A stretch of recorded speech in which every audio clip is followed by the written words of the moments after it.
They bear no fruit, but their bursting blooms are a feast to the eye. Prunus ceracifera, Prunus subvertella, Prunus yedonensis. Plum and cherry blossoms, billions of fragile flags, Victoria's salute to spring. A finite farewell to winter, captured best with digital eyes. Beautiful. It's absolutely breathtaking. Stunning, stunning city. Brooks is a transplant from Vancouver. She's a horticulturalist and a parks manager for the city of Victoria. It's a place I chose to live because of its beauty. One of her many jobs is managing the city's boulevard trees, all 19,888 of them. It's really about the overall aesthetic and trying to manage our risk as well. Brooks says that by the 1930s, our urban forest was becoming unwieldy, expensive to maintain, even dangerous. Herb Warren changed all that. Every second tree was removed and replaced with a smaller growing species, and his emphasis was on spring flowering. He thought that would look amazing for the city. In 1931, Warren became the city parks superintendent.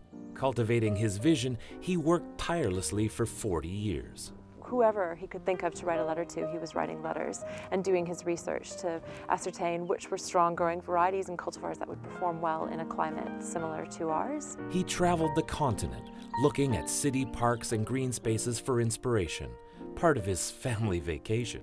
Around about the same time, there was a large movement within the Japanese community to look at establishing cherry blossoms and having a cultural event within the city. Trees from Japan were supplemented with locals grown at Beacon Hill Park. Herb Warren also dabbled in a little bit of cross-pollination with these trees and doing some breeding work himself in terms of ascertaining some strong growing varieties that could grow in the city of Victoria. Lofty maples, oak, and London plane were methodically replaced by these stunning seedlings. He definitely left a legacy that we're all in the Parks Department keen to be following on with in terms of managing our street trees and keeping the city really beautiful and sustainable in our approach to managing the resource required to take care of these beautiful trees. 70 years later, Herb's heritage lives on most boulevards in this city of gardens.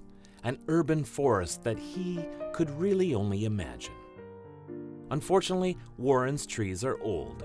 Some are dying. This will be one that probably doesn't have a long lifespan left, so it's one that we're looking to manage and that we would be planting a replacement nearby. Senior citizen.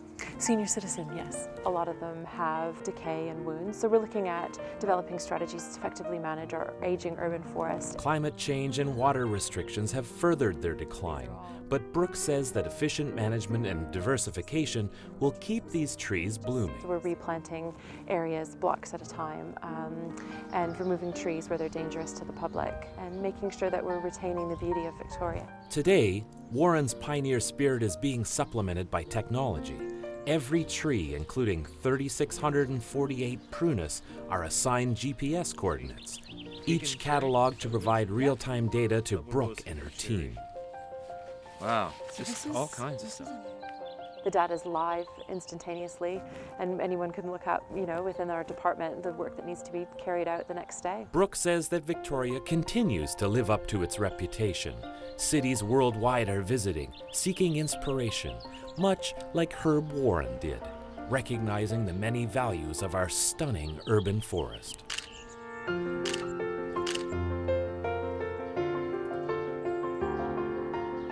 terms of what they do for us environmentally, the pollution that they help clean our air, they provide oxygen, take up storm water, and help to make Victoria a world-class tourist destination. In Victoria, I'm Paul Beilstein.